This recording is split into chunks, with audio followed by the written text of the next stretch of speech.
वसुंधरा समृद्धी foundation याची स्थापना गेल्या वर्षी ऑक्टोबर-नोव्हेंबर महिन्यात आम्ही केली आहे आणि याच्या मार्फत जे काही कार्य आपण करतोय ते कार्य आज फक्त करणं महत्त्वाचं राहिलेलं नाहीये, तर ते समाजापर्यंत पोहोचवलं गेलं पाहिजे. आणि यासाठी तुमच्या माझ्या सर्वांच्या खिशामध्ये एक शस्त्र आहे. त्या शस्त्राचा उपयोग आपण हे आपलं कार्य जगापर्यंत, महाराष्ट्रापर्यंत, आपल्या संपूर्ण भारतापर्यंत पोहोचवलं पाहिजे.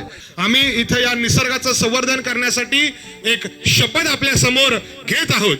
हरित महाराष्ट्र, हरित महाराष्ट्र, समृद्ध भारत. आज दिनांक 1 मे महाराष्ट्र दिनानिमित्त आम्ही वसुंधरा समृद्धी फाउंडेशनचे सर्व सदस्य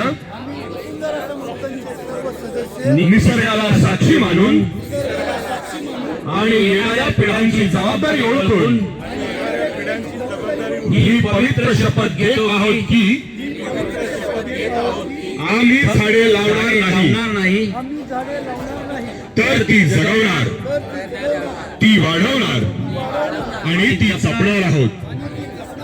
झाडे लावा, झाडे जगवा, झाडे जगवा, वृक्ष संवर्धन जपवा. वृक्ष संवर्धन करा. वाढती उष्णता, कोरडे होत चाललेली जमीन आणि बदलते वातावरण यावर मात करण्यासाठी आम्ही अखंड प्रयत्न करू.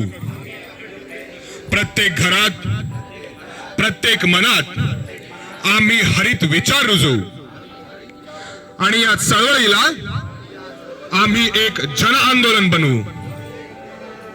एक झाड म्हणजे एक जीवन आहे आणि ही जाणीव प्रत्येकाच्या मनात आम्ही रुजवू.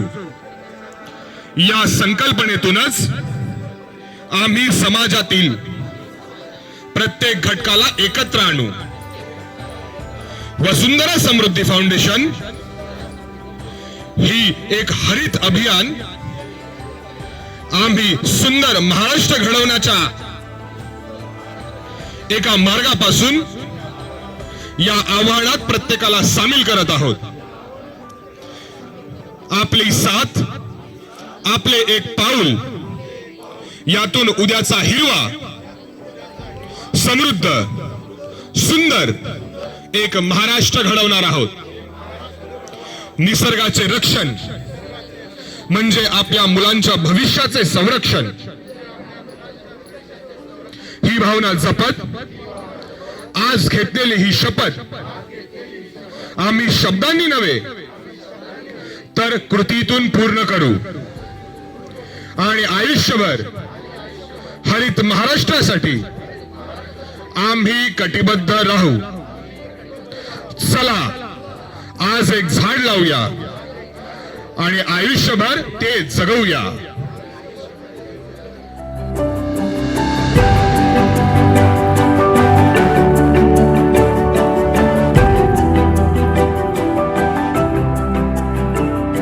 आज आपण बघतो आपला जो महाराष्ट्र घडला, त्या महाराष्ट्राच्या जडणघडणीत पर्यावरणाचा खूप मोठा वाटा आहे.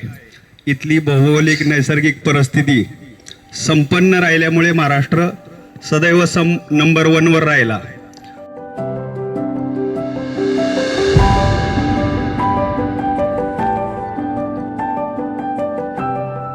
पवित्र कार्याला हातभार लावला आणि प्रोत्साहन दिलं, त्याबद्दल वसुंधरा समृद्धी फाउंडेशनच्या वतीनं मी सगळ्यांचं मनापासून स्वागत करतो. सगळ्यांचा ऋणी आहे. धन्यवाद.